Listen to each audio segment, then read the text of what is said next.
The ocean is not just a place of beauty, it is a graveyard of secrets that the world was never meant to hear. While many ships are lost to storms or war, some meet a fate so terrifying that science refuses to acknowledge their existence. In the summer of 1947, a series of frantic and chilling distress calls echoed across the Malacca Strait, one of the busiest shipping lanes in the world. Multiple ships in the area, including the Silver Star and several Dutch vessels, picked up a Morse code signal that made the operator's blood run cold. The message was broken, frantic, and filled with a sense of absolute doom. It came from a Dutch freighter named the SS Ourang Medan. The first part of the message was a desperate plea for help. All officers, including captain, are dead, lying in chart room and bridge, possibly whole crew dead. Then, a long, agonizing silence, followed by a series of confusing dots and dashes. The radio operator was clearly struggling to stay at his post. Finally, two last words drifted through the static, words that would haunt the rescuers for the rest of their lives. "I die." The Silver Star, being the closest vessel to the signal's origin, immediately changed course to locate the troubled Dutch freighter. Hours later, the lookout on the Silver Star spotted the Ourang Medan drifting aimlessly in the calm, shimmering waters of the strait. There was no smoke rising from the funnels. There was no movement on the deck. The ship looked perfectly intact, but it felt like a floating tomb. Captain Forbes of the Silver Star called out through a megaphone, but the only response was the sound of the ocean lapping against the hull. He ordered a boarding party to investigate. As the sailors climbed onto the deck of the Ourang Medan, they were met with a sight that defied human comprehension. The entire deck was littered with the bodies of the Dutch crew. They weren't just dead, they were frozen in a state of absolute, pure terror. Every man lay on his back, his eyes wide open and staring directly at the sun. Their mouths were agape as if they were screaming at the moment of death. Their arms were outstretched, hands clawing at the air, as if trying to ward off an invisible attacker that no one else could see. Even the ship's dog, a small terrier, was found dead, its teeth bared in a snarl toward the empty sky, its body stiff as a board. The boarding party moved deeper into the ship, their footsteps echoing through the hollow, silent corridors.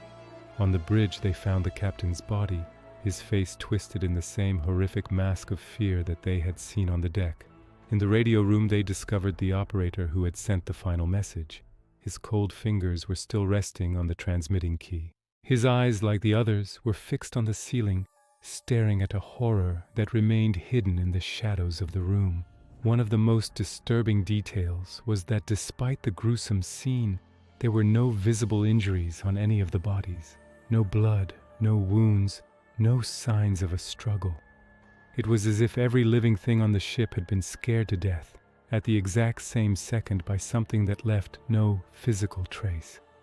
As the rescuers explored the lower decks, they noticed a strange, unnatural chill in the air, despite the blistering tropical heat outside.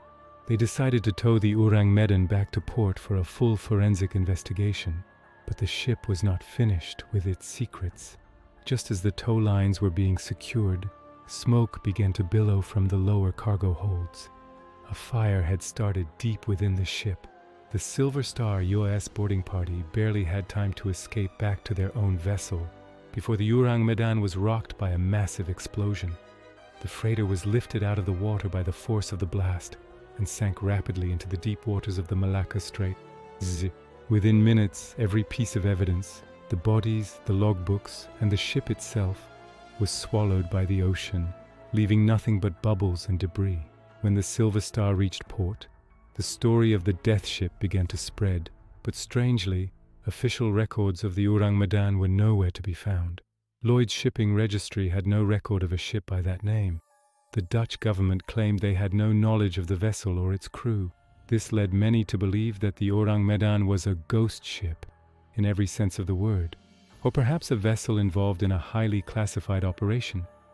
But if the ship was real, what could have killed a whole crew in such a horrific manner? The theories range from the scientific to the supernatural. One of the most popular theories involves a secret, deadly cargo of hazardous chemicals or biological weapons left over from World War II.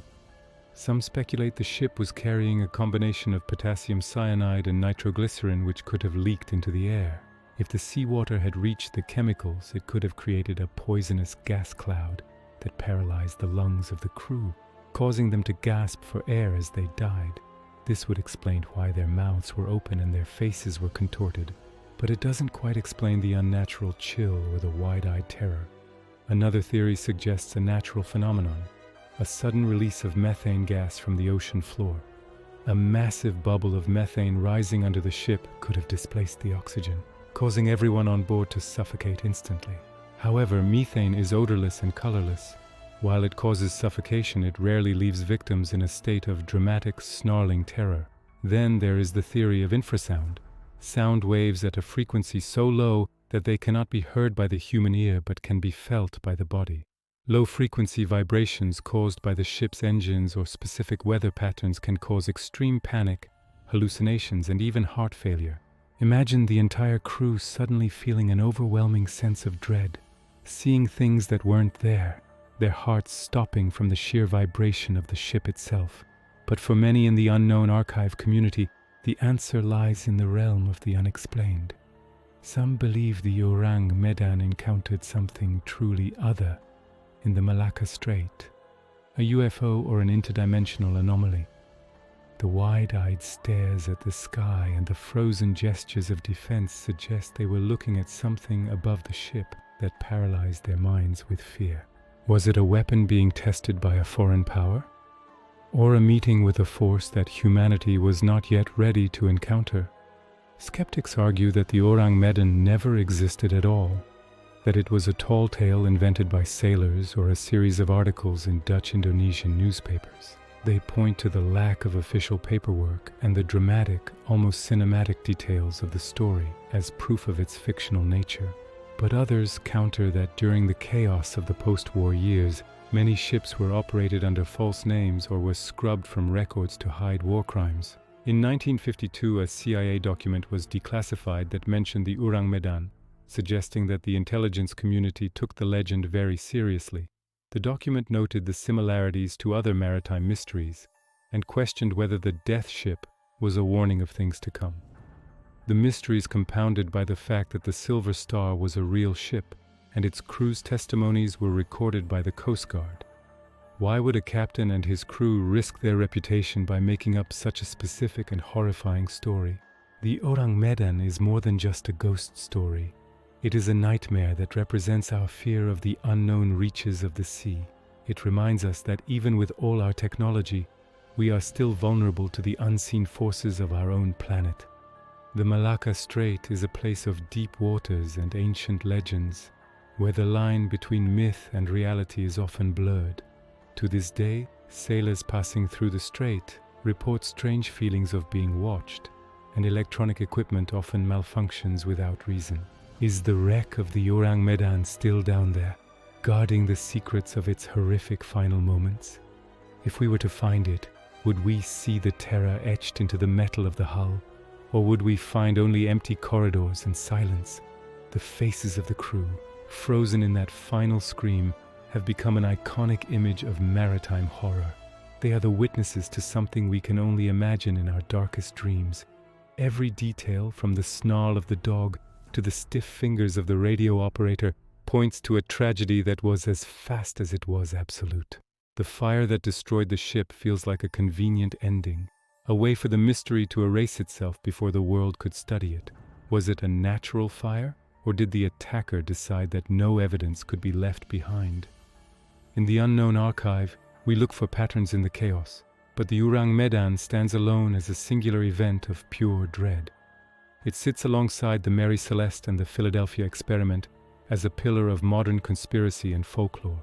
The name Ourang Medan translates to "man from Medan," a city in Indonesia. But the men on that ship were no longer from any city on Earth when they were found. They were citizens of a silent kingdom, ruled by a terror that left them staring at the sun with sightless eyes. We may never know the truth, but we can respect the mystery and the lives that were lost in those silent waters. The sea has a way of claiming what it wants and hiding the evidence under miles of crushing pressure and eternal darkness. As the Silver Star watched the freighter sink, they were not just watching a ship die, they were watching a door close on a secret. The Morse code signals of the Ourang Medan still echo in the minds of those who study the strange and the unusual. I Die, the shortest and most terrifying autobiography ever written. Thank you for exploring the depths of the unknown archive. If you hear a signal in the static, think twice before you follow it.